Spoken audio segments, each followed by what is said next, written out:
সোনুকে নিয়ে আমি বেরিয়ে পড়েছি, টোটো করে যাচ্ছি। তো আমি বাপের বাড়িতে ছিলাম মায়ের কাছে, তো ওখান থেকে আমি প্রথমে যাব শ্বশুর বাড়িতে। একটা দরকারি কাজের জন্যই যাচ্ছি। কি কাজের জন্য যাচ্ছি সেটাই তোমাদের সঙ্গে শেয়ার করব। প্রথমে ওখান থেকে আমার মেয়ের কিছু কাগজপত্র আছে, সেগুলো নেব বাড়ি থেকে। নিয়ে স্টেশনের দিকে রওনা দিয়েছি। এবার ট্রেন এসছে, ট্রেনে চেপে পড়েছি, ট্রেনে করে যাচ্ছি। তো যাব আমরা হচ্ছে মেমারিতে। মেমারিতেই কাজটা করানো হয়েছিল সাইবার ক্যাফে। ওখানে না হলে তো চলবে না। মেয়ে বেড়াতে গেছে, সে মেয়ে আমাকে ফোন করেছে, মা সাইবার ক্যাফ থেকে ফোন করেছে, আমার কাজটা ভুল হয়ে গেছে, যে ফর্মগুলো ফিল আপ করেছিল সেটা কিছু ভুল হয়ে গেছে, তো তোমাকে যেতে হবে।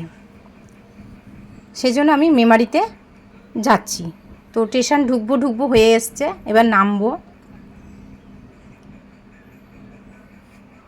এবার ট্রেনটা দাঁড়িয়েছে, একে একে সবাই নামছে। আমি আর সোনু নেমে পড়লাম।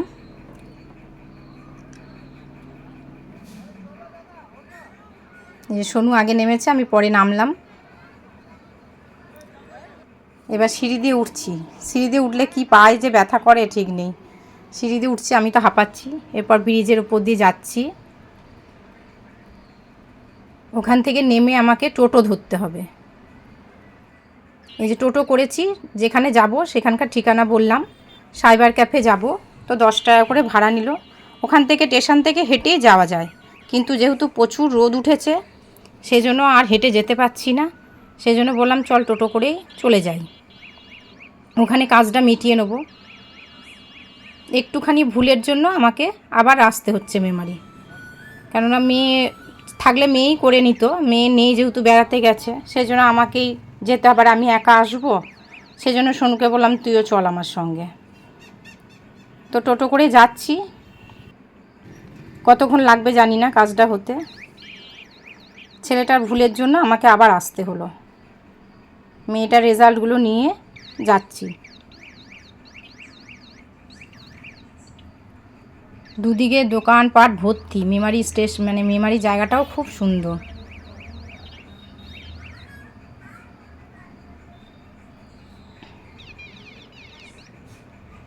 তা বসে বসে একটু ভিডিও করে নিচ্ছি, বেশ ভালোই লাগছে। সাইবার ক্যাফে পৌঁছে গেছি। সাইবার ক্যাফে আমাদের কাজটা হয়ে গেছে, একটুখানি বসলাম, বেশিক্ষণ লাগলো না। ওখানে কাজটা কমপ্লিট হয়ে গেল, ঠিকঠাক করে দিল। ছেলেটাকে বললাম যে একটুখানি ভুলের জন্য আমাদেরকে আবার আসতে হলো। দিয়ে এবার আমি আর সোনু আবার চলে যাচ্ছি, স্টেশনের দিকে যাব। মাছ বাজারের ভেতর দিয়ে যেতে হবে। এই যে কত মাছ, মাছগুলো আমি একটু ভিডিও করে নিলাম। রাস্তায় প্রচণ্ড খিদে পেয়ে গেছে, তো দেখলাম একটা আখের রস বিক্রি করছে, তো ওখানে দাঁড়ালাম। সোনুকে বললাম চল খাই। তো 20 টাকা করে গ্লাস, কিন্তু বরফ দেয়নি। আখের রসটার মধ্যে বরফ দেয়নি, শুধু আখের রসটা, পিওর আখের রস। অনেক জায়গায় দেখি বরফ দিয়ে দেয়। তো 20 টাকা করে গ্লাস নিল, বেশ খেতে ভালোই লাগলো। তো 1 গ্লাস করে খেলাম, পেটটা ভরে গেল। এবার আমরা স্টেশনের দিকে চলে এসেছি। স্টেশনে এসে দেখছি একজন ঘুগনি বিক্রি করছে, তো সবাই বলছে ঘুগনিটা খুব সুন্দর।